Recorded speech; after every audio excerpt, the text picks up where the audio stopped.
কলমি শাকটাকে ভালো করে বেছে কেটে ধুয়ে নিয়ে আসি।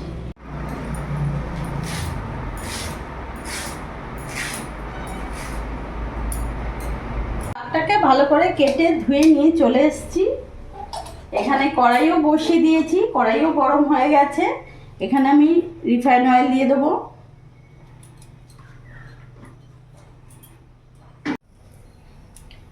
শুকনো লঙ্কা ফোড়নে দিয়ে দিলাম, আর এখানে রসুন থেতো করা দিয়ে দিলাম। একটু ভাজা ভাজা করে নেব। রসুনটা একটু ভাজা ভাজা হয়ে গেছে, এরই মধ্যে আমি অল্প একটু পেঁয়াজ কুচনো দিয়ে দেবো। একটু ভাজা ভাজা করে নেব। এরই মধ্যে 3-4টে কাঁচা লঙ্কা দিয়ে দেবো। তোমরা যেমন ঝাল খাবে সেই হিসেবে কাঁচা লঙ্কা দেবে।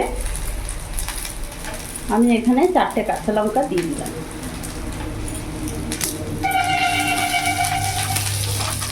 একটু ভাজা ভাজা হয়ে গেছে, এরই মধ্যে কেটে রাখা কলমি শাকটা পুরোটা দিয়ে দেবো।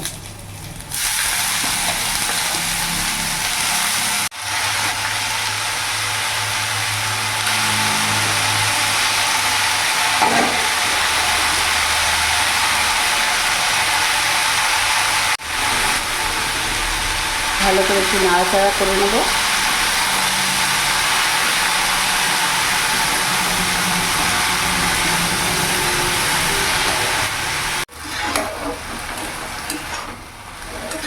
দেওয়ার সাথে সাথেই নাড়তে নাড়তে কমে গেছে। এরই মধ্যে এখন আমি লবণ দিয়ে দেবো।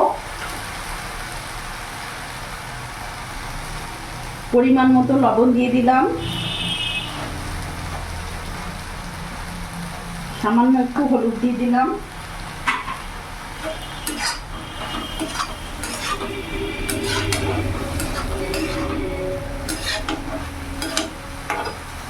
এবার কিছুক্ষণ ঢাকা দিয়ে দেবো।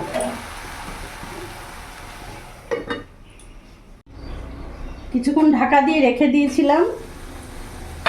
এবার ঢাকা খুলে দেখবো কতটা কমে গেছে শাক। তো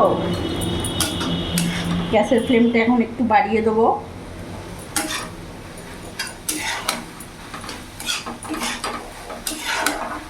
এখন এইভাবে একটু নাড়াচাড়া দিয়ে ভাজা ভাজা করে নেব।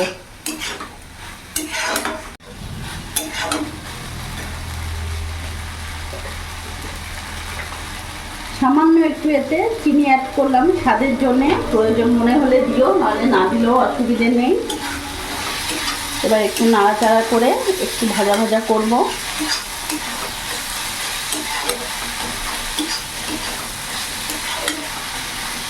কলমি শাক একেবারে রেডি। এবার আমি গ্যাস অফ করে নামিয়ে দেবো।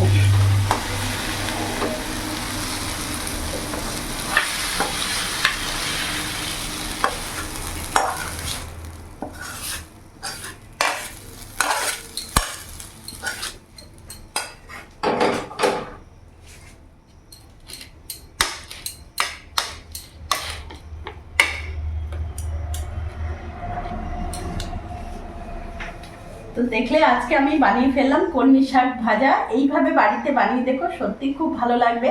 যারা রসুন খাও না, পেঁয়াজ খাও না, পেঁয়াজ রসুনটা বাদ দিয়ে করো, তাতেও ভালো লাগবে। ফোড়নে তখন একটু পাঁচফোড়ন দিও। আমার এই ভিডিওটা যদি ভালো লাগে প্লিজ তোমরা লাইক করো, পাশে থেকো, সবসময় তোমরাও ভালো থেকো।